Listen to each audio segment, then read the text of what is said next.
Yo, what's up, everybody? Thanks for tuning in. Welcome back here with a regular, just entertainment podcast coming out. I don't even know what episode or if this is an episode or anything like that, but thanks for tuning in. I'm excited. Been doing a lot of the short types of videos, but long term, I want to get to long type of conversation. So definitely want to kind of start easing more into that. But I've been focusing, just trying to make content, trying to get out there.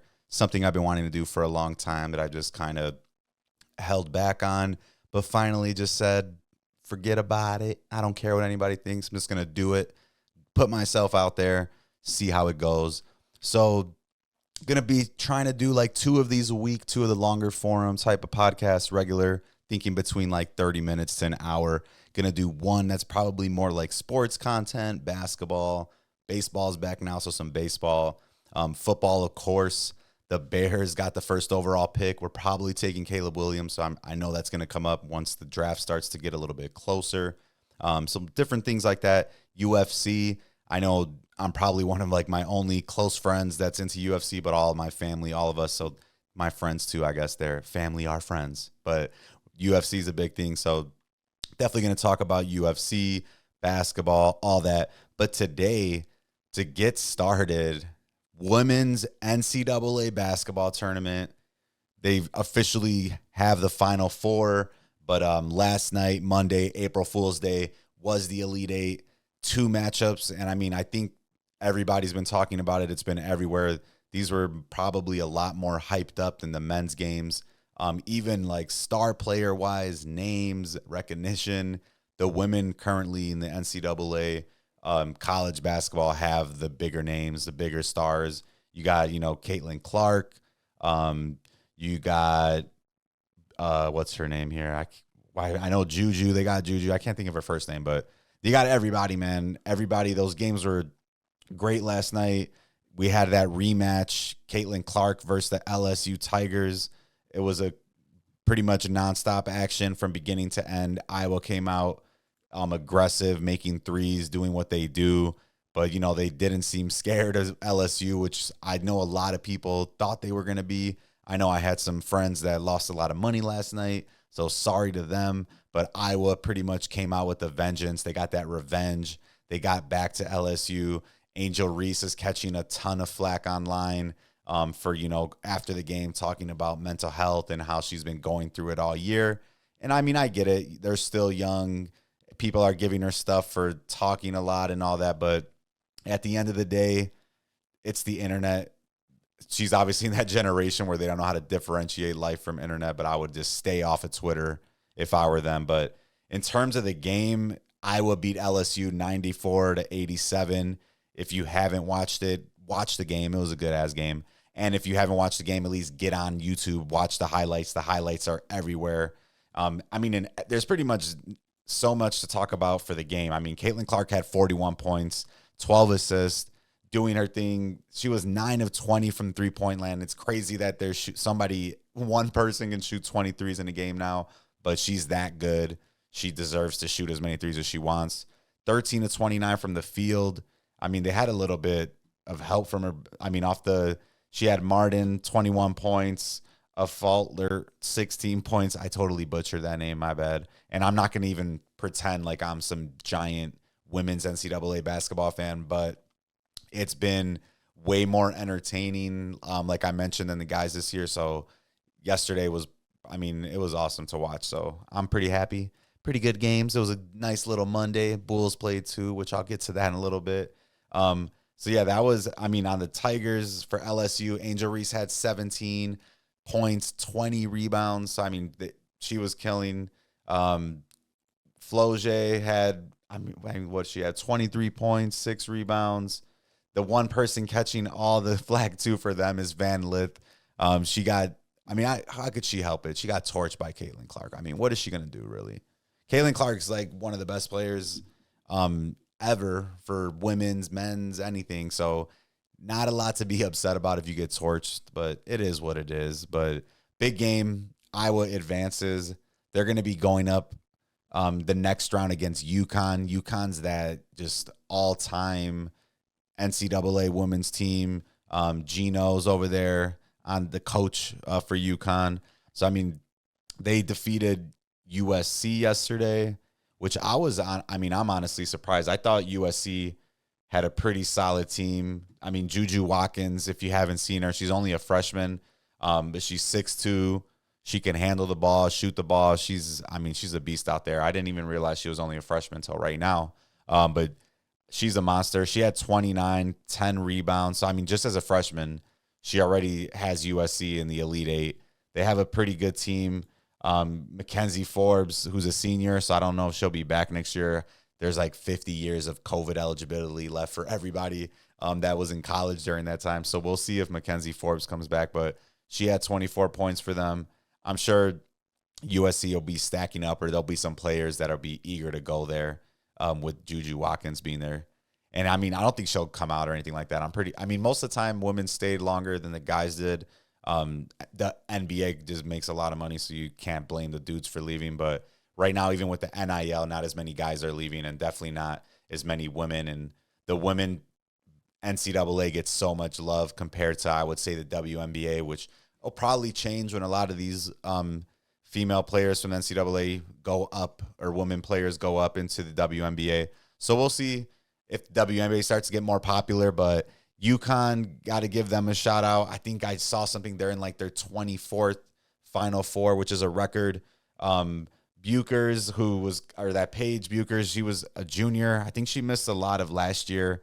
She only played 17 games. So she was kind of like that big name a few years ago before Caitlin Clark, in between. She had some injuries, but she killed yesterday. I mean, she was that big bucket getter out there. She had she had a double-double, 28 points, 10 rebounds, 6 assists. I mean, they had a little bit of everything. Aaliyah Edwards, who's their center or forward, she had 24 points, 6 rebounds. So I was surprised, but, I mean, they're a 3 seed. You can't, not too far off from a 1. That means you're, top 12 in the nation. So, UConn came out. They beat USC. So it's going to be in the women's Final Four. UConn versus Iowa. That's Friday at 6 o'clock, or at 8 o'clock, my bad. And then Friday, South Carolina, who's 36-0, man. And no matter what, at any level, college, professionals, 36-0. That's crazy. They got a whip versus NC State. So NC State, North Carolina State University, their men and women are currently in the Final Four. So I don't think the men's team hadn't been back since the 80s. I don't know when's the last time the women were back, but that seems to kind of happen all the time where, I don't know if the school catches a vibe or catches something, whatever's in the water down there. They've all kind of got it going right now. And NC State, for the women, they're 3 seeds. So that means they're top 12 in the nation, but the guys are an 11 seed. So shout out to the Wolfpack, NC State doing their thing. It's got to be a fun time to be on campus over there. But another thing I did see too, kind of transitioning, but pretty related in that same realm. And obviously the big name right now all over women's college basketball is Caitlin Clark, just kind of the biggest name in, I would say, a lot of basketball right now. I saw something interesting comparing who would you take in their prime, which I don't even know if Caitlin Clark is technically in her prime, but Caitlin Clark or Maya Moore. So for those of you, let's see, I got a little article. Let me see if I can pull that up real quick. There we go. So for those of you that don't remember, this is Maya Moore. She was a monster, a beast. Some of her stats, she was 150 wins, only 4 losses while at UConn. She had 4 Final Fours, 2 national championships, 8 seasons in the WNBA, 4-time WNBA champion. So, I mean, Maya Moore, all of that speaks for itself. She retired, I think, let's see, how many seasons was it? I think like 8 or 9 years, something like that, in the WNBA, but she was unstoppable. I mean, if you remember back then, I mean, I've always been a big hoops fan, but she was a beast. She's kind of like, I mean, I would say actually comparing Caitlin Clark, I would say her game's a little bit more like Juju Watkins, but Maya Moore, some of her accolades, other ones, like I mentioned, 4-time NBA champion, WNBA Finals MVP, WNBA MVP, WNBA Rookie of the Year, 6-time WNBA All-Star, 3-time WNBA All-Star MVP, 7-time All-WNBA First Selection, two-time all-defensive selection, scoring champ in 2014, steals leader in 2018, and then members of the top 20 at 20, so the 20-year anniversary of the WNBA in 2016. And she's also a member of the top 25 WNBA all-time team in 2021. So, I mean, she's insane. I mean, Maya Moore, all she does is win. All she does is win awards. All she does is win everything.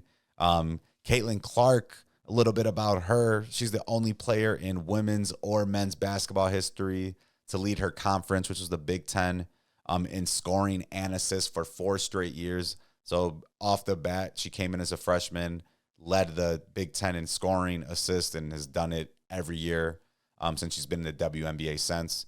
She's also the NCAA's all-time leading scorer. So that means she has the most points ever scored, whether men or women's college basketball. Back-to-back Final Fours her junior and senior year, which would be this year. And last year in her junior year, she lost to LSU, like I mentioned earlier in the championship. But this weekend, she'll be taking on the UConn Huskies to see if she could make it to another championship and hopefully, maybe win one this year. So good argument. Probably the 2 big names you remember. I know you could throw in like a Breanna Stewart. You could throw her in there for the last, 10 years or so of somebody that's dominated. But Caitlin Clark versus Maya Moore, I would say at this time, I got to go with Maya Moore. Size, athleticism. It's kind of like, Maya Moore's the LeBron. Caitlin Clark's kind of the Steph Curry. So I'm always going to have to go with the bigger, stronger, faster, and that would be Maya Moore. So Caitlin Clark's still got a lot of time. Obviously, she's not even in professional basketball just yet, even though she's getting paid all the bright lights. Some might say this is already professional, but she hasn't made it there just yet. But we'll see how that plays out. I think Maya Moore, that stretch is going to be hard to beat. But Caitlin Clark maybe gets a little bit of that longevity factor. She might play longer just because every athlete's doing that these days. Plus, she plays on the perimeter where, she's probably not going to get beat up as much. And I could imagine the WNBA is going to want to protect her. So definitely going to go with Maya Moore. But it's a good conversation to have. One of those that, it's awesome to start to see the WNBA and just women's basketball in general is starting to get to that next level and starting to get a lot more attention. And it makes sense. WNBA was really young. It's only been around for, 20-something years or so. So just like the NBA back in the day when the NBA was only around for 20-something years, the game's got to evolve. Better people are going to try. So, the WNBA is getting better athletes nowadays, just more women in general playing basketball, which is awesome, which brings, better competition, better energy, better everything. And we could see that manifesting itself right now in women's college basketball. So shout out to that. I'm excited for this weekend for men's and women. So we'll see how those play out. And all right, let's see. Transitioning. What should we talk about next?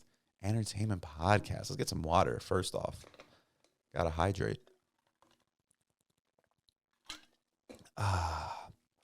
Get a Yeti.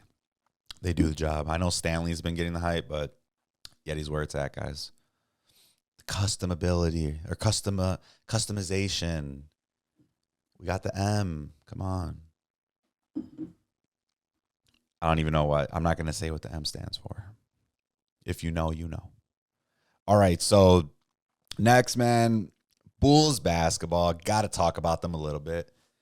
Got the hat on. Let me turn it forward. All right, there we go. We got MJ up there. Keep going. That's motivation. But Bulls basketball, man. Bulls fucking lost last night. Pardon my fucking French. 113-101. We lost to the Atlanta Hawks. If you haven't, go out on my Instagram or TikTok or YouTube, Entertainment773. Check out my Bulls in 60 seconds. I do a recap. I try to do every game. I haven't done all of them, but I do a 60-second recap. So if you haven't had a chance, go check that out. But we lost, you can see here, 113-101. No Trae Young for the Hawks. We still lost. Bogdanovich had 20, Murray 17. I talked about this on the short. This guy, Vit Krejci, I don't even know if I'm saying that right. Never heard of the man. Third season apparently in the NBA. Went off last night on us, 18 points, 6 3-pointers, 6 attempts, so he didn't miss anything. And then Bulls, same old story. DeRozan scores 30. The team doesn't do anything. Kobe had 22. Io had 15.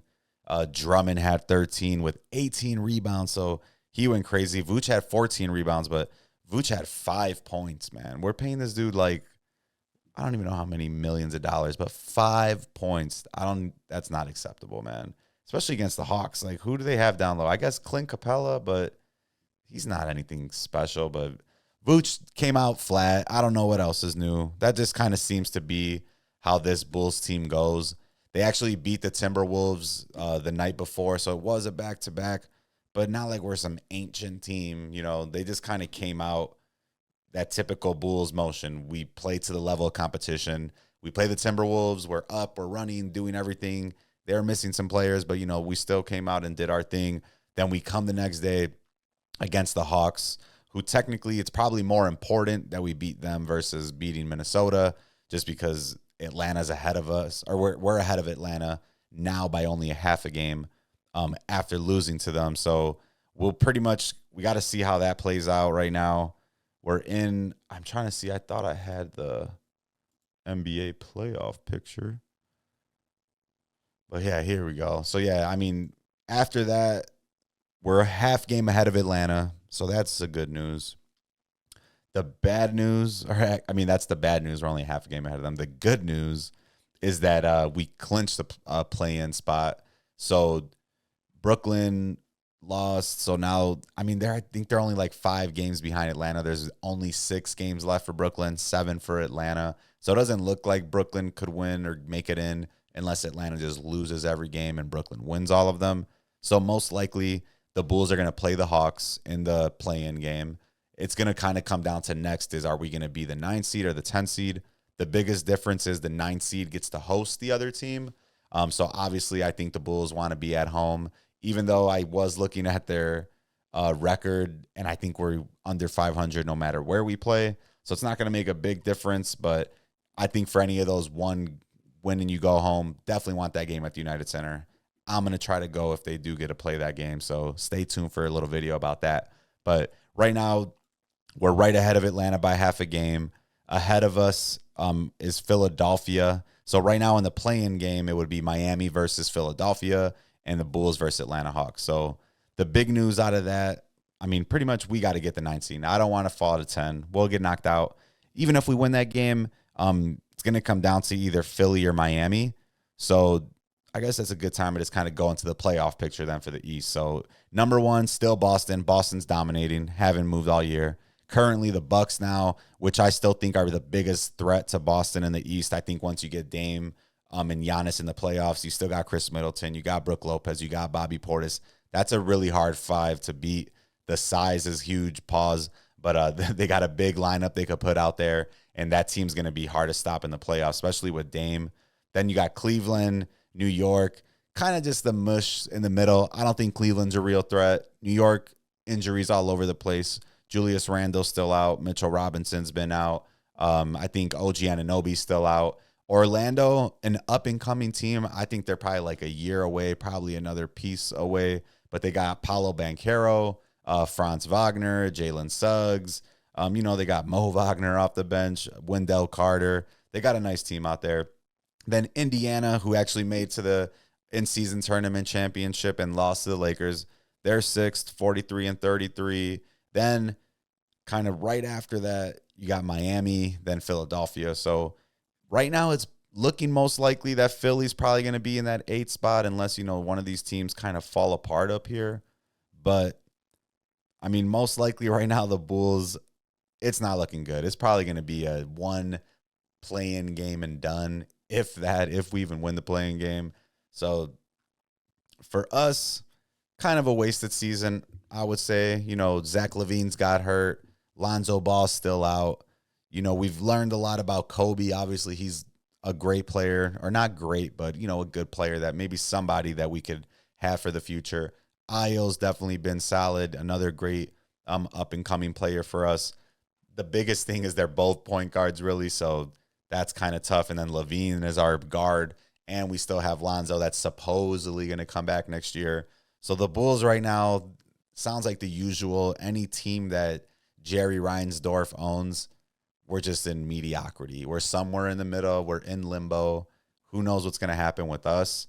For the rest of the East, I mean, coming out, if I had to pick someone today, I'm probably going to go with the Milwaukee Bucks, man. I don't know what it is. I know Boston's been on a roll. They got a lineup of their own that's unstoppable, but something about Tatum and Brown that in the playoffs, I don't know. I think that Giannis and Dame just got a little bit more of what it takes to get ahead.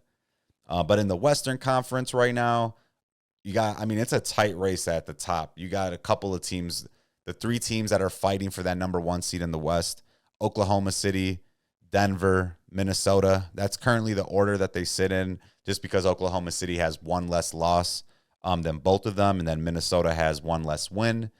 So right now, that's the top 3. Probably got to fight for MVP, I would say, between Jokic and SGA. I think just off notoriety, Jokic is probably going to get it, also from the last couple of years.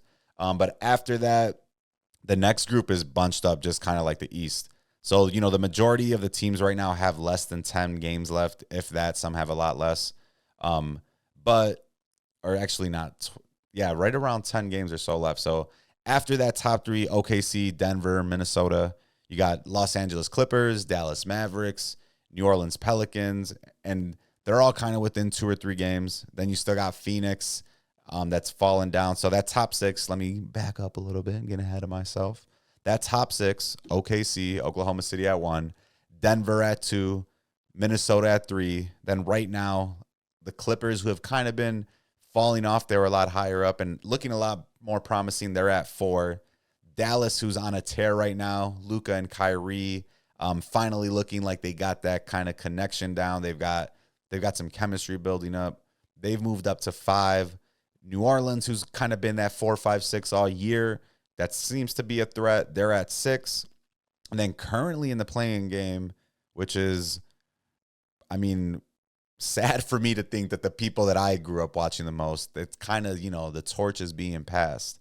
Phoenix with Kevin Durant, Booker, but KD, they're 7th right now. Then you got Sacramento at 8, and then 9th still. They just kind of been stuck there all year, which they've been playing a lot better too. But the Lakers, so LeBron and AD, and then 10th right now, and they're trying to hold back the Rockets, is the Warriors. So I don't think anybody at the beginning of the year could have imagined that the Suns, LeBron, and the Warriors. So Suns, Lakers, and Warriors, I don't think we would think Suns with KD, Warriors with LeBron, and then Warriors with LeBron. I wouldn't think let me start over again. I don't think the Suns with KD, the Lakers with LeBron, the Warriors with Steph, I don't think any of us would have thought all 3 of them would be in the play-in tournament.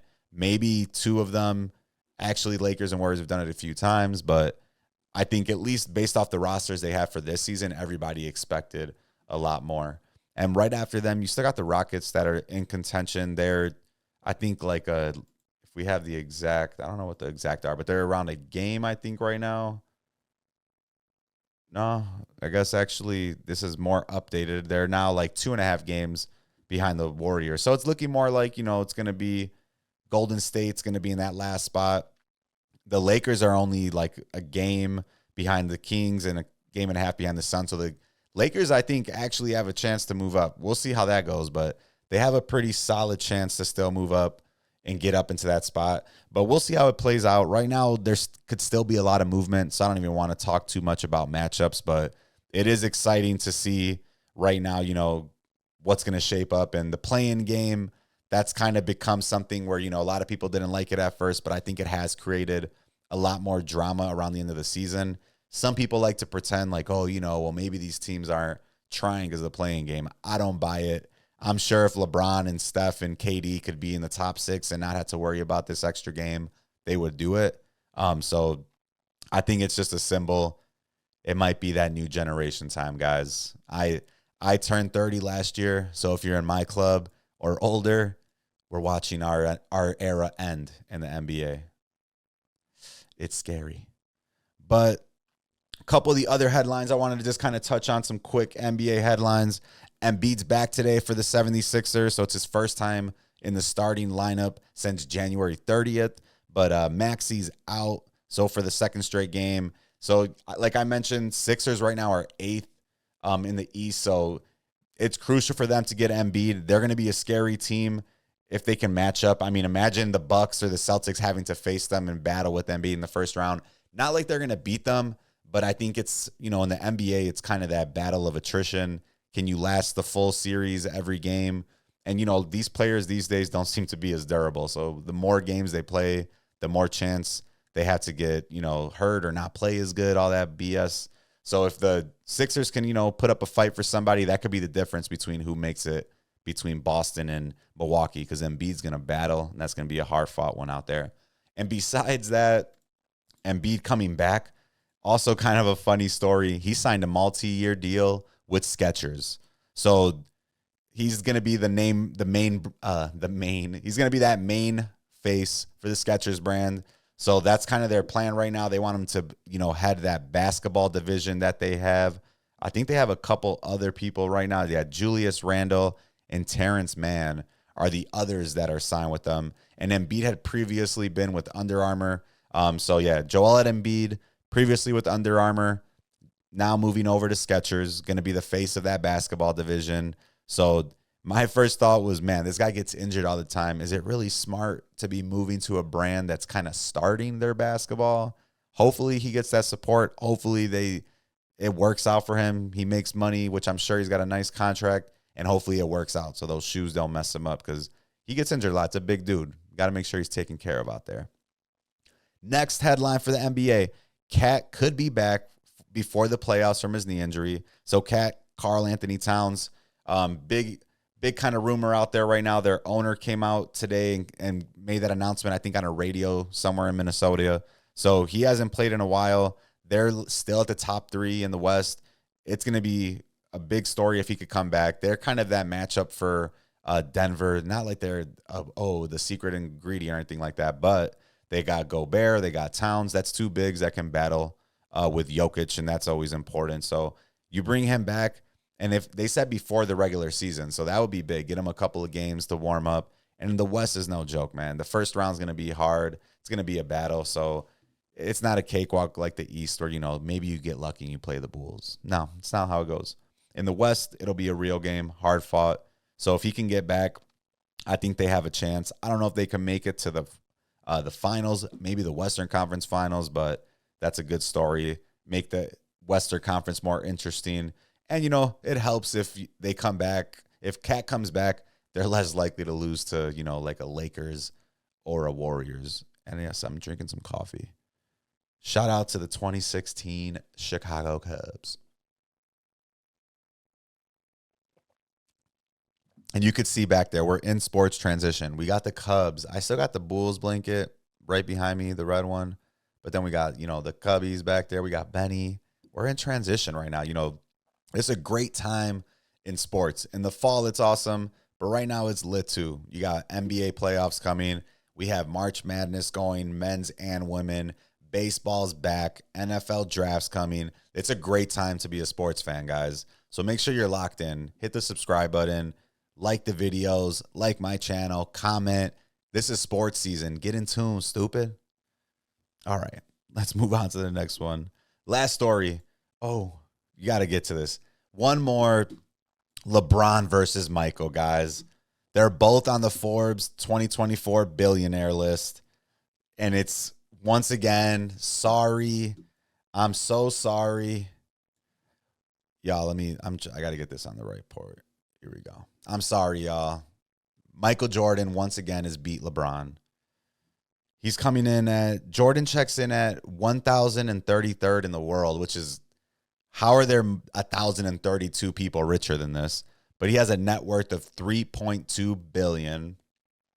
LeBron James checks in at 2,410th with a net worth of $1.2 billion. So basketball, shoes, net worth, Michael Jordan's at the top, y'all. Let's not get it twisted. Let's not make sure we forget about that. And then just another announcement in there, Magic Johnson also tied in there with LeBron at $1.2 billion. So shout out to all 3 of them. I'm just messing around that, it's still some LeBron Jordan competition, but it always is. But shout out to the three of them. It's awesome seeing three NBA players make that billions list. And it's actually a little bit mind-blowing to think that LeBron's already tied up with Magic Johnson, even though I'm sure Magic Johnson did probably have a lot of bills to pay, but that's neither here nor there. But yeah, he's already tied with them. LeBron's definitely on that path to, getting more, making it. So shout out to both of them. Shout out to LeBron. Shout out to Michael Jordan on that Forbes billionaire list. All right. So let's shift away from basketball, man. Like I mentioned, baseball is back. Cubs baseball is back. Let's go. And they actually did win today. So my sign back there is accurate. Cubs win. Go Cubs, go. They destroyed the Rockies 12-2. That's, I think, what? Let me double check. That's 3 wins in a row for us. So now we're above 500. We're 5 games in, so I don't want to get too excited, but we're 3-2. Christopher Morel had a 3-run homer. So this is definitely a team I'm excited for. I don't know if we have World Series aspirations, but I just love having a competitive team in baseball. Baseball, if you can just make the playoffs, you have a chance. Look at last year. The Diamondbacks snuck in behind the Cubs as a wild card and ended up in the World Series, doing their thing, winning it all. So, that's all we need. We just need a chance, and I just got thrown off. I forgot Seiya Suzuki's 27, and I was like, Addison Russell, oh my God. Thought we made a mistake, but yeah, 12-2. I'm trying to take some look at the stats here. We had Suzuki had 2 RBIs. He had a home run. Bellinger had 2 RBIs. So, Morel with the RBI and that home run. Happ with an RBI. So, let's see. Yeah, so Suzuki with the home run. Morel with the home run. Cooper with the home run. Bellinger with the home run. So, overall, it's the Rockies, so what can you expect? The Rockies are the Rockies. Chris Bryant was back. There was a huge standing ovation for him yesterday. Shout out to KB. Obviously, never want to see anybody on the Cubs leave, but he also hasn't done much since he left, so I guess we made a good decision. So, Cubbies currently 3-2. We're playing tomorrow against the Rockies, and then this weekend, the Los Angeles Dodgers coming into town. I think I'm going on Saturday. I'm pumped up. I'm excited to go. It's always fun. It reminds me of, when the Cubs were making those World Series runs, or trying to, a couple years ago, and when we won our World Series. But I love going to the Dodgers and Cubs games. And I actually went to Dodger Stadium. Me and my wife went a couple years ago before we actually got married yet. But we were out there. It's one of those stadiums. I love the Dodger Stadium, but the dumbest thing ever is just how it's set up. It's old as fuck like Wrigley, but it's on the top of a hill. You got to drive like one little area to go through. It looks like Six Flags. They got like the ticket booths. There's only that giant parking lot. You're parked in like fucking far as hell. It was rough, man. It took us we got there early, like, oh, we're going to be the smart ones. We waited in traffic just to get into the freaking stadium. But Cubs and Dodgers, I'm excited. I think I'm going Saturday. I'm gonna definitely try to get some tickets. They don't even have who's set up to pitch or anything like that. But Cubs baseball's back. Baseball's back. Everything's looking good right now. I'm excited for what's to come for the Cubs this year. Who's our new pitcher? Imanaga debuted against the Rockies. He went 6 innings pitched. I don't even know. I'm at a loss for words. Let's go Cubbies. Cubbies, yeah.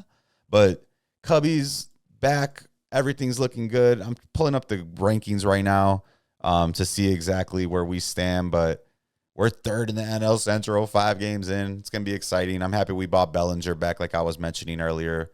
It's going to be a good season, though, man. As long as we can fight, like I mentioned, for that wild card, that's all you could really ask for. And that's as far as the Cubbies go, man. So some of the other big news right now, I'm just kind of looking up. Harper, 3 home runs tonight for Bryce Harper. He had 2 solo home runs, and his 3rd home run was a grand slam. He's still one of the most exciting players in the NBA. They beat Who do they beat here? They beat the Reds, which is not a shocker, 9-4. So, like I mentioned, he had a solo home run in the first and the fourth inning and a grand slam in the seventh. And that's his second 3-homer game of his career. And he set a career high with 6 RBIs. So, I mean, I think the last thing left for this dude to do is kind of just win. And I've been lucky enough to go actually to a couple of Phillies games the last couple of years too. For my regular job, I've got to go out there a couple of times, and man, that's actually a really dope stadium too. Kind of reminds me of a giant like little league stadium. Has a little bit of everything. You can walk around the whole thing, which is cool. I guess that's something I take for granted because at Wrigley you can't leave the bleachers for some reason are no longer connected to like the rest of the stadium. I guess it's because it's general seating or something like that. But at Philly Stadium, you can kind of walk everywhere. It's super cool. The suites are really nice. The seats down on the field are really dope. And I don't mind rooting for them. You know, they got Schwarber over there, so it's always nice to see Kyle still doing his thing. But, oh my God, one thing I have to mention this for the Cubs, guys. Let's go back real quick. Let's rewind. Let's see if I can bring it back. I have it written down. I can't even pass this up. Marquee channel. What are we doing, man? Still not on YouTube TV. I don't understand why they're holding back. The Cubs were famous because we were on TV for free. Everyone could watch us. Everyone can see us. And now we got this marquee bullshit. I looked up the app too. I was like, you know what? I'm going to buy it then. I'm going to buy it. I'll stream it. I'll be a good fan. You guys have like 2 stars on all the review platforms.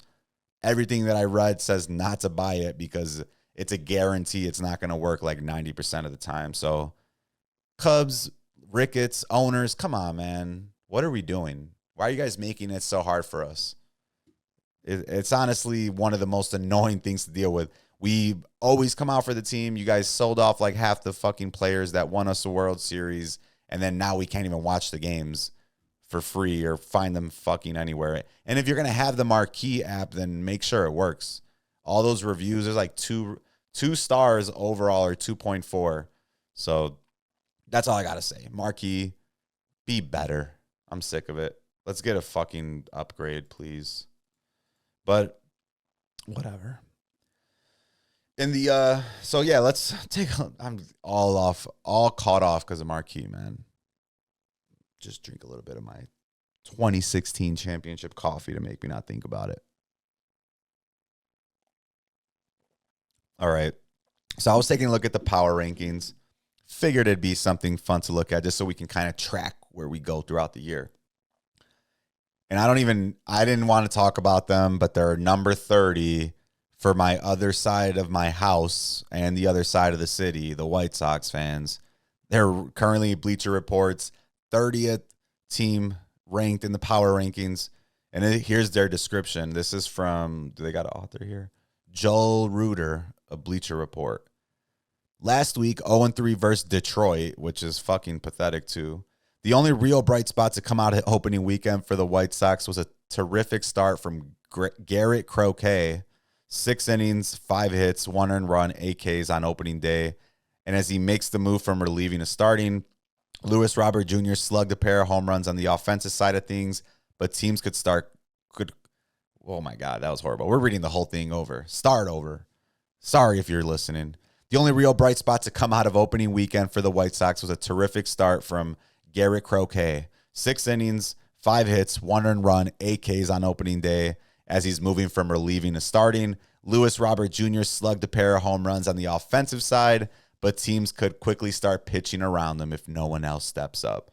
So, sorry to my wife, to my other side of the house, to the other side of the city. Not looking good on the south side for you guys this year. And same thing for the Bulls, man. Let's look at the common denominator. Jerry Reinsdorf. Sox fans, us Bulls fans, we know the pain. He's not doing anything to help the teams. After that, it's Oakland, Colorado, Washington, Miami, the LA Angels. Free Mike Trout, please. Get Mike Trout out of the Angels. Free Mike Trout. Free Mike Trout. Then the Royals and the Mets, then the Cardinals, then the Cubbies. This is from a couple of days ago, so this will change, guys. I guarantee you the Cubs are going to be up higher. But we were 1-2 We're at ranked 21st. This is also off of Bleacher Report. A 4-game hit streak from Ian Happ and a strong performance by the bullpen helped us avoid getting swept by the Rangers on Sunday. We did lose Justin Steele, so that's going to be at least a month for a hamstring injury. So that's definitely a big blow. He hurt it fielding out on his position. So tough to see that happen. I caught it live, and right away you're just like, Justin.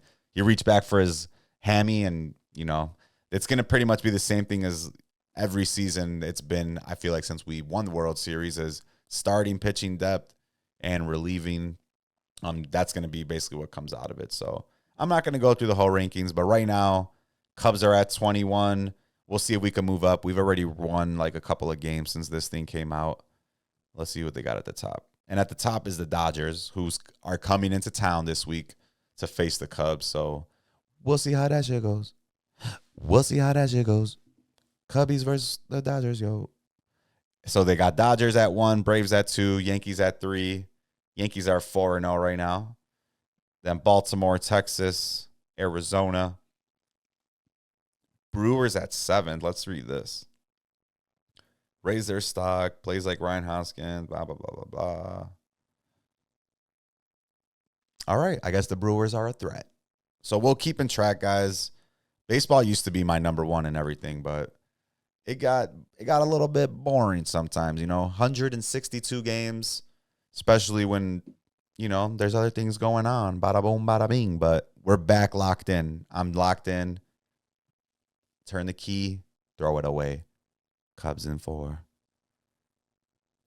All right. Ayo. So the next thing, and probably the last thing I'll talk about, is UFC, baby. UFC 300. Get ready for it. Alex Pereira versus Jamal Hill. That's the headliner. I mean, the UFC 300 fight card is full of straight bangers. I mean, you got Alex Pereira, Jamal Hill, Wei Lee versus Xiaonan. I definitely didn't say that right, but that's the women's title fight. So here, let's start. This is just straight off of this is the main card. So first, just a regular middleweight. You got Bo Nickel versus Corey Brundage. That's just the first fight. Bo Nickel's got the name. He's still trying to make him a name for himself. Then after that, you got Charles Oliveira versus Saryukian. And that's definitely didn't say that right either, but that's going to be a big fight right there. Oliveira's that name. This is kind of a good opportunity for the other guy. And then I think this is for the BMF belt. Justin Gaethje versus Max Holloway. 2 absolute UFC legends, absolute UFC beast. I'm actually a little bit scared for Max Holloway. Justin Gaethje is a freaking animal. They're fighting at lightweight. So, I mean, I don't even know. I think Holloway can handle it. It's a little bit. I'm kind of concerned, though. Gaethje's just wild the way he'll go out there and throw punches.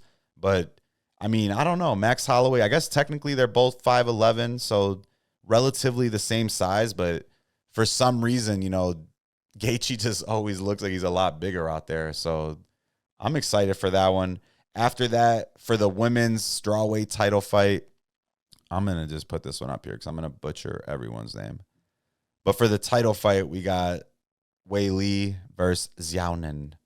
So Wei Lee, if you don't know much about UFC women's fighting, Wei Lee is a beast. She's won multiple championships. She's lost a couple of times, but she's an absolute monster. These women are beasts, man. 5'4", 115. Don't get it twisted. They'll kick your ass. Probably kick my ass too. Not probably. They would kick my ass. Then you got Alex Pereira for the light heavyweight fight versus Jamal Hill. And this is one of those other ones too. Like, I look at it and the numbers, they look like they match up. 6'4", 6'4", 204, 205. But the reality is when Pereira goes out there, when he goes out there, that dude is like 230.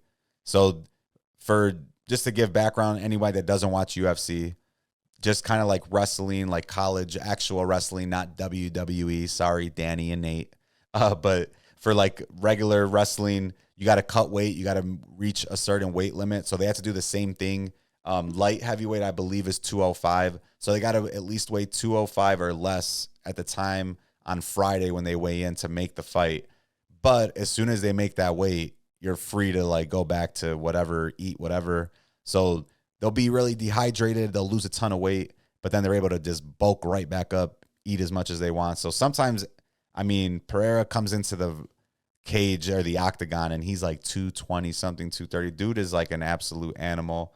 I know Hill's been talking a lot of shit. He's saying he's going to beat his ass, which is obviously you want to see him sell the fight. But I think Pereira is going to knock this guy the fuck out. I think he's going to knock his ass into like the next universe, send his ass fucking flying. So, sorry, pardon all the swearing. But yeah, man, I get excited this thing about that UFC card. It's going to be a fucking card that, you know, I think it's going to just have nothing but bangers. These are people that usually fight hard. Oliveira, it's always a submission or a knockout. Gaethje, it's usually a knockout. Holloway's always throwing hands. He's known for being one of the best boxers. And then Alex Pereira, just absolute hammers for hands. This dude will knock you into another stratosphere.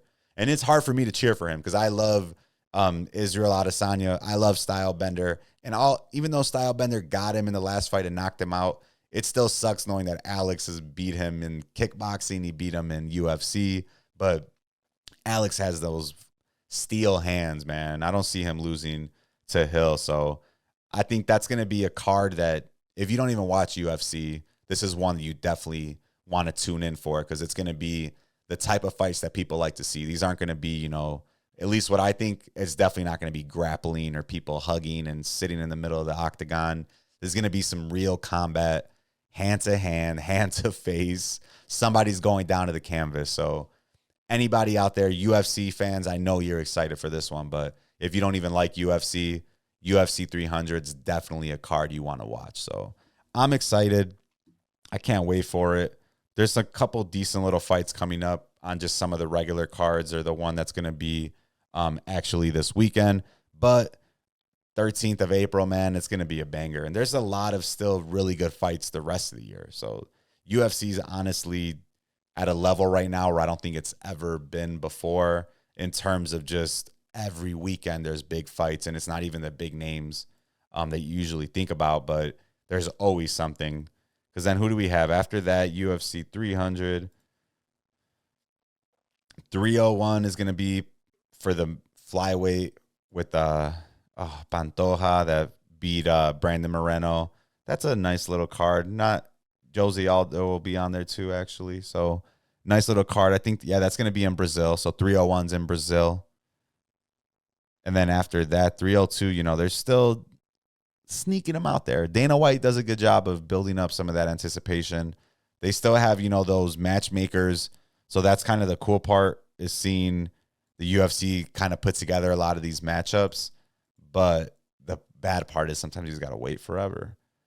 Because then the next big one, so UFC 300, then we have, I don't even think it has a name yet. What is it? UFC 3 something, but it's going to be Hamzat Chimaev versus Whitaker. They haven't even named it. It just says UFC Fight Night. This is going to be in Saudi Arabia. They got Whitaker and Chimaev, Pavlovic and Volkov. Those are just two giant heavyweights. Gastelum and Rodriguez is going to be crazy. Johnny Walker versus Ozdemir. Megmadev versus Potreya. There's going to be some bangers this year, guys. And we're still waiting to see what happens with Conor and Michael Chandler. Who else is Izzy going to fight this year? You still got DuPont to defend his belt. Sean O'Malley can still come back to defend his belt at some point. So there's going to be a lot of great UFC guys. So I'm going to definitely talk a lot more about UFC this year, or just in general, because I'm excited for a lot of these fights. And I want everybody else to get as excited as I do for UFC. It's fun, man. I think boxing got to that point where everybody got bored just because people pick their fights. People aren't really like fighting. It's more points and style. But UFC is where it's at, y'all. If you haven't been on the UFC bandwagon, get on, get aboard. We're going forward. UFC, baby. I'm excited. The one thing I was thinking right now, though, is it took me forever to find UFC on the ESPN website, and they have like the partnership. They got the sponsorship. So I was like, man, I'm trying to find it and just couldn't get to it. There we go. See, now it was easier this time, UFC. But I think that's because now I've clicked on it. So they're learning. They're learning. But yeah, that Chimaev Whitaker tops the UFC's first Saudi event. So that's not until June. Doesn't even have a number that says fight night, but that's going to be a big banger as well, man. Chimaev, he's got tested now. I think Usman fight, it only was 3 rounds. I think if that was 5, Usman probably ends up winning because Chimaev was gassed. So now with Whitaker, man, Whitaker is a lot. He's not better than Usman by any means, but he has that time to prepare, first off, because Usman kind of took that fight short notice. But Whitaker is younger. His knees aren't shot like Usman having to defend all that. And, Whitaker can take a fucking hit, man. He's taken a lot of ass whooping, so that's going to be exciting. I'm excited for that, but all right, man. I think that just about wraps it up. So thanks for listening in. Please, if you haven't already done so, like, comment, share, help me grow the channel. I think right now on YouTube, I'm at like 40 subscribers. Let's try to just get to 50. Let's be realistic. We'll get to 50, then I'll worry about it from then. But if you haven't, like I said, comment, share, like, Entertainment773 on YouTube, Instagram, TikTok. So get out there, help me grow. Let's do this thing together, y'all. Let's build the ant farm. Entertainment, baby.